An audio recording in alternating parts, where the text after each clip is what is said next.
नमस्कार, आप देख रहे हैं जोहार झारखंड। आपके साथ मैं हूं शिप्रा झा। बुलेटिन की शुरुआत इस वक्त की बड़ी खबर के साथ करेंगे। हजारीबाग से बड़ी खबर मिल रही है, जहां नीट पेपर लीक मामले में बड़ा खुलासा हुआ है। सीबीआई की जांच में बड़ा खुलासा हुआ है। सूत्रों के मुताबिक हजारीबाग से गिरफ्तार आरोपी राजू ने ही नीट का पेपर चोरी करने में दूसरे आरोपी को सहयोग किया था। पंकज और अजय पर पेपर चोरी करने का आरोप है। सभी आरोपियों से अब सीबीआई की टीम पूछताछ कर रही है। तो इस वक्त की बड़ी खबर आपको बता रहे हैं, नीट पेपर लीक कांड मामले में बड़ा खुलासा हुआ है। हजारीबाग से ही पेपर लीक हुआ था और बताया जा रहा है सूत्रों के मुताबिक कि आरोपी राजू ने पेपर चोरी करने में मदद की थी। और इस वक्त एक और बड़ी खबर आपको बता दें, विदेश में फंसे हैं झारखंड के मजदूर। कैमरून में फंसे हैं झारखंड के 27 मजदूर। बोकारो, हजारीबाग और गिरिडीह के ये सभी मजदूर रहने वाले हैं और मजदूरों ने वीडियो शेयर करके सरकार से वतन वापसी की गुहार की है। मजदूरों को 4 महीने से सैलरी भी नहीं मिली। तो वहीं मंत्री बेबी देवी ने विदेश मंत्री एस जयशंकर से आग्रह किया है कि इन सभी मजदूरों की वतन वापसी कराई जाए।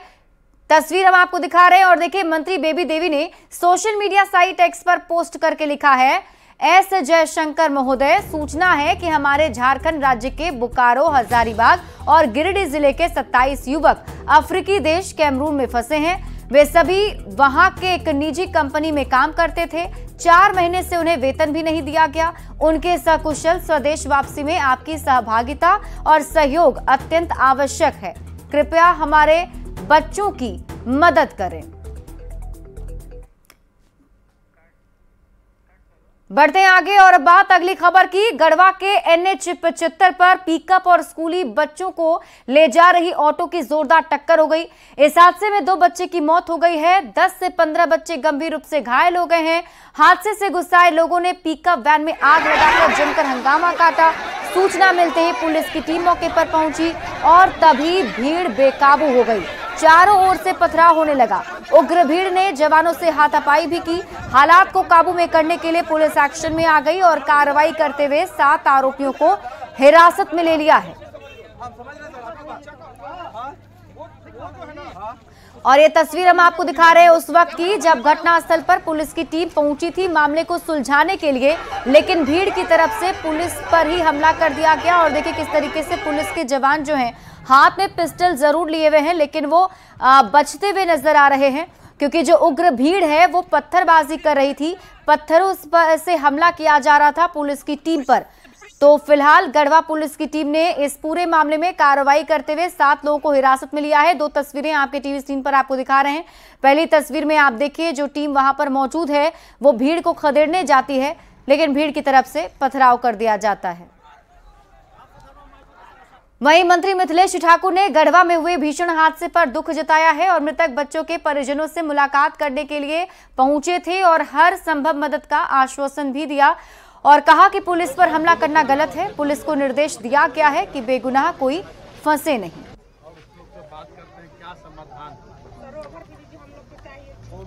अंडर ब्रिज होता है वो।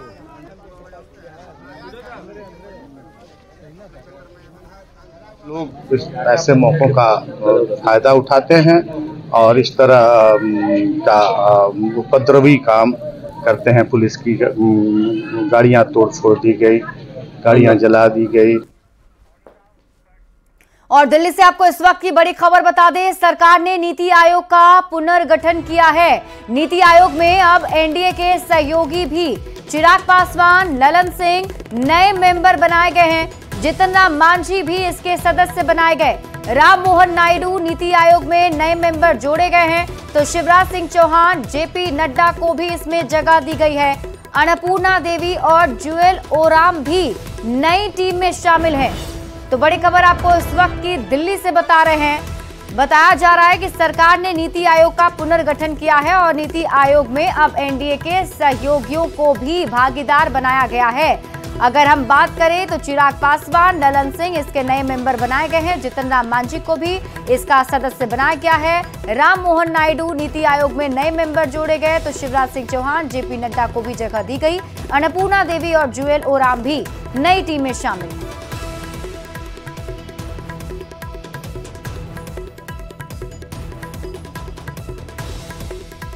तो दिल्ली से आपको इस वक्त की बड़ी खबर बता रहे हैं। सरकार ने नीति आयोग का पुनर्गठन कर दिया है। नीति आयोग में अब एनडीए के सहयोगियों को भी शामिल किया गया है, यानी कि एनडीए के जो सहयोगी दल हैं उनके प्रमुख नेताओं को भी जगह दी गई है, जिसमें अगर हम बात करें तो चिराग पासवान को नया मेंबर जोड़ा गया है। ललन सिंह इसके मेंबर बनाए गए हैं। साथ ही साथ जितन राम मांझी को भी इसमें जगह दी गई है। जितन राम मांझी भी इसके सदस्य बनाए गए हैं। आपको बता दें कि राम मोहन नायडू भी नए सदस्य नीति आयोग के बनाए गए हैं। शिवराज सिंह चौहान और जेपी नड्डा को भी इसमें जगह मिली है। तो सरकार ने नीति आयोग का पुनर्गठन किया है और इसमें अपने सहयोगी दलों के नेताओं को भी जगह दी है।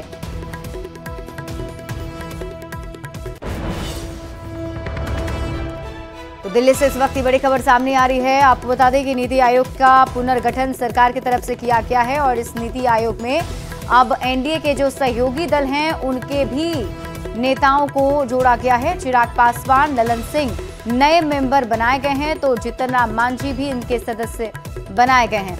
और समाज कल्याण मंत्री मदन सहनी जी हमारे साथ फोन लाइन पर जुड़े हुए हैं। मदन सहनी जी, बहुत बहुत स्वागत है आपका न्यूज 18 बिहार झारखंड पर। अभी ये बड़ा फैसला लिया गया है, पुनर्गठन हुआ है नीति आयोग का और उसमें एनडीए के सहयोगी दल भी अब सदस्य बनाए गए हैं। किस तरीके से देखते हैं आप इस फैसले को? नहीं, इसका हम लोग स्वागत करते हैं, बिहार के तमाम लोग स्वागत करते हैं और इसके आने वाला समय में इसका बहुत बड़ा लाभ भी मिलेगा। और हम लोग पहले से भी आशान्वित थे कि जो एनडीए का सरकार बना है केंद्र में, उससे बिहार को जरूर फायदा होगा और बिहार के साथ साथ झारखंड को भी फायदा होगा। और हम लोग तो पूरा आशा लगाए हुए हैं कि जो नीति आयोग में बिहार के 3 माननीय मंत्री को मौका दिया गया है, तो उन लोग के सहारे और फिर माननीय प्रधानमंत्री जी का भी इस बार विशेष जो है नज़र है बिहार के विकास पर। और हम लोग पूरी तरह से आशान्वित हैं कि हम लोग को इसका लाभ मिलेगा। और हम लोग इसके लिए तमाम लोग माननीय प्रधानमंत्री जी को हम लोग धन्यवाद करते हैं कि उन्होंने इस कदम को उठाया है और यह शुभ संकेत है बिहार के लिए। आने वाला समय में बिहार को अवश्य जो है विशेष पैकेज भी मिलेगा। ये हम लोग जरूर इसके लिए हम लोग पहले से ही इसके लिए तैयारी कर रहे हैं। चलिए, बहुत बहुत शुक्रिया मदन सहनी जी हमारे साथ जुड़ने के लिए और बातचीत करने के लिए। जी धन्यवाद। बढ़ते आगे, अब आपको हजारीबाग लेकर चलते हैं, जहां महुदी गांव में 2 समुदाय के बीच जोरदार झड़प हो गई। इसमें कई ग्रामीणों के घायल होने की खबर है। महुदी के ग्रामीण रामनवमी का जुलूस निकालने की अनुमति देने की मांग को लेकर 13 जुलाई से धरने पर बैठे थे। धरना स्थल पर हर दिन हनुमान चालीसा का पाठ हो रहा था। इसी बीच बड़का गांव पुलिस ने हिंदू धर्म प्रचारक अमन कुमार को हिरासत में ले लिया और इससे तनाव बढ़ गया और धरना स्थल पर पथराव की घटना हो गई। देखते ही देखते हालात बेकाबू होने लगे तो चप्पे चप्पे पर सुरक्षा बलों के जवान को तैनात किया गया। फिलहाल घटनास्थल पर किसी को भी जाने की अनुमति नहीं दी गई है।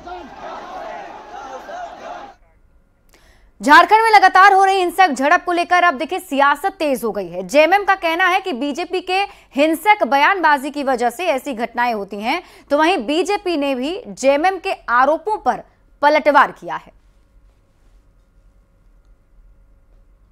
कि झारखंड में कोई सरकार नहीं है और सरकार नाम की जो चीज है उसका नियंत्रण अपनी प्रशासनिक मशीनरी पे नहीं है, इसलिए इस प्रकार की घटनाएं हो रही हैं।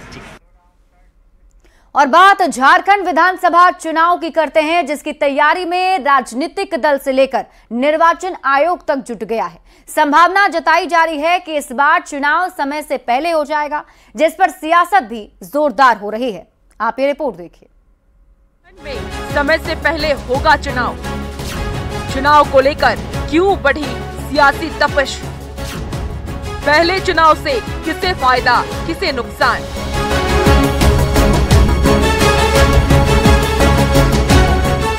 लोकसभा चुनाव के बाद अब सबकी नजरें झारखंड विधानसभा चुनाव पर है। निर्वाचन आयोग से लेकर सियासी दल सभी ने चुनावी संग्राम के लिए मोर्चेबंदी शुरू कर दी है। निर्वाचन आयोग की टीम इसी सिलसिले में झारखंड का दौरा कर चुकी है और चुनावी तैयारियों को अमली जामा पहनाने की कार्रवाई भी शुरू कर दी है। संभावना जताई जा रही है कि इस बार समय से पहले चुनाव हो सकता है, जिसको लेकर सियासी तपिश भी बढ़ गई है। जेएमएम का कहना है कि अगर समय से पहले चुनाव होता है तो सरकार की सभी योजनाओं पर ग्रहण लग जाएगा। वहीं बीजेपी ने तंज कसते हुए कहा कि जमीनी हकीकत का पता चला तो सत्ताधारी दलों का सुर ही बदल गया। आयोग को ये बताना चाहिए कि अगर वो पहले 4 महीना पहले चुनाव कराना चाहती है तो उसका औचित्य क्या है, कारण क्या है। और डेमोक्रेसी में सरकार को अस्थिर करने का प्रयास करना यह बिल्कुल संविधान का चयन करने के बराबर जैसा है। नहीं, हार का डर सता रहा है। चाहते हैं कि जितना समय बचा है उसमें ये लूट ले, और जितना समय बचा है सरकार की सारी सुख सुविधा, जितना सायरन बजाना है बजवा लीजिए। हेमंत जी, अब आपके दिन गिने चुने। चुनाव समय से पहले कराने को लेकर जानकारों में भी जंग छिड़ी हुई है। किसी का कहना है कि चुनाव आयोग समय से 6 महीने पहले कभी भी चुनाव करवा सकता है, तो कोई इसे चुनावी बम बता रहा है। देखिए, नियम यह है कि ये निर्वाचन आयोग विधानसभा के जो अवधि समाप्त होने की जो अवधि है उसके 6 महीने के पहले चुनाव कभी भी करा सकते। एक सी गुफा आया था लेटर बम का, आपको याद होगा। जो लेटर बम था, उस लेटर बम में भी सरकार को ऐसे ही डरा धमका के रखा गया था।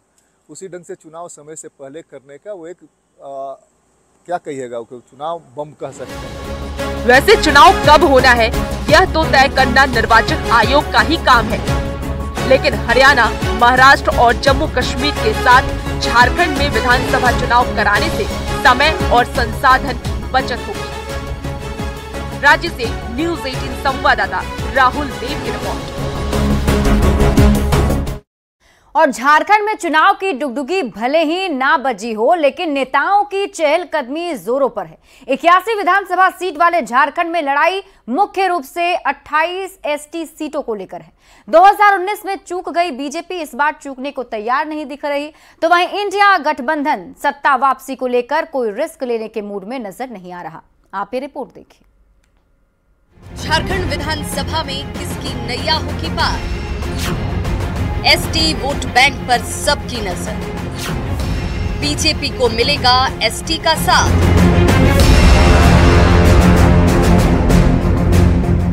झारखंड में करीब 3 महीने बाद सत्ता का संग्राम होने जा रहा है। 81 विधानसभा सीटों वाले झारखंड में कैडर वोट के साथ साथ मुख्य लड़ाई 28 एसटी सीटों को लेकर है। इसे लेकर न तो इंडी गठबंधन में कोई रिस्क लेने के मूड में है और न ही एनडीए। बीजेपी विधानसभा चुनाव प्रभारियों का लगातार दौरा और कार्यक्रम साफ इशारा कर रहा है कि पार्टी एसटी को लेकर बहुत गंभीर नजर आ रही है। हेमंत विश्व शर्मा का तोरपा और खूंटी दौरा भी इसी से जोड़कर देखा जा रहा है। रांची पहुंचते ही हेमंत विश्व शर्मा ने साफ कर दिया कि इस बार राज्य में बीजेपी की सरकार बनने जा रही है। वहीं जेएमएम का भी दावा है कि झारखंड में हेमंत सोरेन की ही सरकार बनेगी। झारखंड में बढ़िया से बीजेपी का सरकार बनाना है। ये जो राज चल रहे हैं ना, इसका जगह में बीजेपी का डबल इंजन सरकार आना। लेकिन वो बड़ी पार्टी होंगे राष्ट्रीय स्तर पर। झारखंड में झारखंडी पार्टी, झारखंडी लोगों की पार्टी, हम तमाम झारखंड के लिए एक गौरव का विषय हेमंत सोरेन जी। इस बार चुनाव में इंडिया गठबंधन हो या फिर एनडीए, मुद्दे वही उठाए जाएंगे जो दोनों दलों को सूट करता हो। इसे लेकर तैयारी भी पूरी कर ली गई है। कांग्रेस का कहना है कि आदिवासी जेएमएम के साथ हैं, वहीं बीजेपी का कहना है कि झारखंड में इस समय सिर्फ भ्रष्टाचार फैला है। का पूरा भरोसा है, चाहे जितनी भी भाजपा के लोग एड़िया रगड़ लें, एक भी उनको आदिवासी इलाके में सीट हासिल होने वाली नहीं है। जनता पार्टी कोई कोर कसर नहीं छोड़ना चाहती, खासकर झारखंड जैसे राज्य में जहां पर एक भ्रष्ट सरकार बैठी हुई है और झारखंड को लूटने का काम कर। इस बार का चुनावी रण बेहद दिलचस्प होने जा रहा है। अब देखना ये होगा कि किसके दावों और कोशिशों पर जनता जीत की मुहर लगाती है। न्यूज़ 18 संवाददाता संजय सिन्हा की रिपोर्ट। कि 28 एसटी सीटें बाकी बचे 53 सीटों पर भारी हैं और शायद इसलिए बीजेपी के बड़े नेता लगातार झारखंड का दौरा कर रहे हैं। पार्टी की कोशिश है कि ट्राइबल हट में कमल खिलाया जाए। वहीं जेएमएम के नेता हेमंत सोरेन के नाम का हुंकार भर रहे हैं। वोटर्स को लुभाने के लिए नेता आहें भर रहे हैं, तो वोटर्स अपनी बाहें कितनी फैलाएंगे ये आने वाला वक्त बताएगा। संजय कुमार सिन्हा, न्यूज़ 18, रांची। झारखंड में पिछले कुछ दिनों से सियासी तपिश बढ़ गई है। प्रदेश की राजनीति में ये गर्माहट निर्दलीय विधायक सरयू राय और बिहार के सीएम नीतीश कुमार की मुलाकात के बाद आई। विधायक सरयू राय ने विधानसभा चुनाव जेडीयू के साथ लड़ने का दावा किया। सरयू राय से बात की है न्यूज़ 18 संवाददाता गौरव झा ने। तस्वीर पिछले दिनों नीतीश कुमार के साथ खूब वायरल हुई। उस तस्वीर की बहुत चर्चा हुई। उसके बाद राज्य में राजनीति भी तेज हो गई। मैंने बहुत सामान्य चीज लिखा था कि नीतीश कुमार जी से बातचीत हुई, हम लोग साथ में झारखंड में चुनाव लड़ेंगे, इस पर हम दोनों की सहमति हुई। बात इतनी ही है। अब इसको हम किस रूप में विश्लेषित करेंगे ये अलग अलग व्यक्ति कर सकता है। नीतीश कुमार जी एनडीए के साथ हैं, जदयू के मंत्री केंद्र की सरकार में हैं। अब नई परिस्थिति में संभव है कि झारखंड में भी जनता दल यू का एनडीए से गठबंधन हो जाए। विकल्प दो ही हैं कि या तो जनता दल यू भारतीय जनता पार्टी के साथ मिलकर झारखंड में भी चुनाव लड़े और एनडीए गठबंधन के साथ लड़े। हम लोगों में सहमति यही बनी है कि हम लोग साथ चुनाव लड़ेंगे। सहमति दोनों की है कि हम जनता दल यू के साथ किसी भी कंडीशन लड़ेंगे, किसी भी कंडीशन। बिल्कुल, हमारे साथ सरयू राय थे और ये स्पष्ट हो चुका है कि सरयू राय इस बार के विधानसभा चुनाव में नीतीश कुमार की पार्टी के साथ होंगे। अब ये खुद के टिकट से लड़ेंगे या जदयू के टिकट से लड़ेंगे, ये आने वाले समय में साफ हो जाएगा। कैमरा पर्सन संत के साथ गौरव झा, न्यूज़ 18, रांची।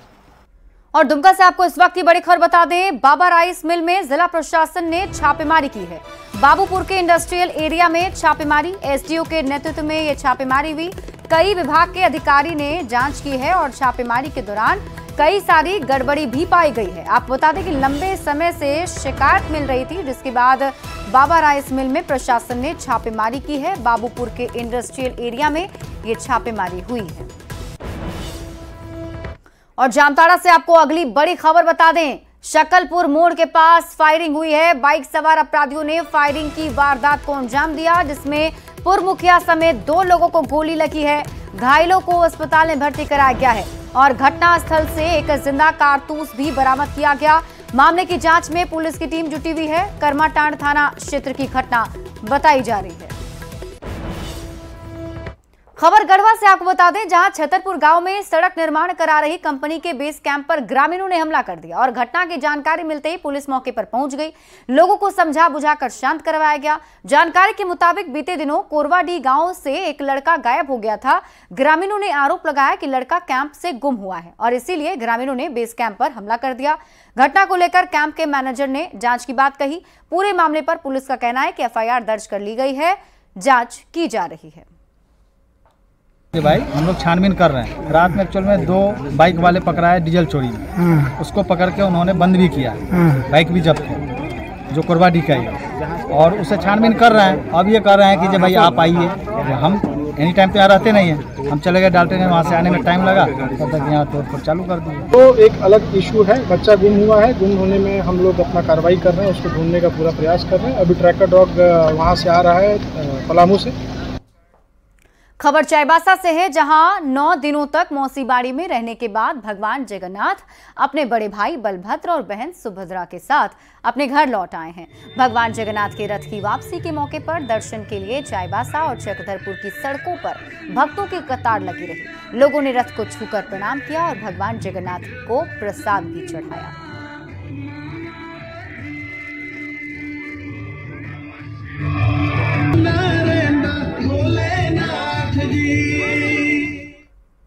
और अब बात अगस्त महीने में लगने वाले रोजगार मेले की करते हैं। पहली बार राज्य सरकार स्किल्ड युवाओं को विदेशों में नौकरी देने की तैयारी कर रही है। लेबर डिपार्टमेंट के सचिव की माने तो लगातार युवाओं को रोजगार दिलाने की तैयारी की जा रही है। अगस्त के पहले हफ्ते तक 20,000 युवाओं को रोजगार दिलाया जाएगा। पड़ेगा कि कुछ लोगों को हम लोग संभवतः जो है संयुक्त अरब अमीरात या दुबई जैसे क्षेत्र में कुछ लोगों को भेजने का काम करेंगे। कुछ यूरोपियन कंपनी से भी हम लोग बातचीत करें कि आने वाले टाइम में हम लोग वहाँ पे भी लोग। और फिलहाल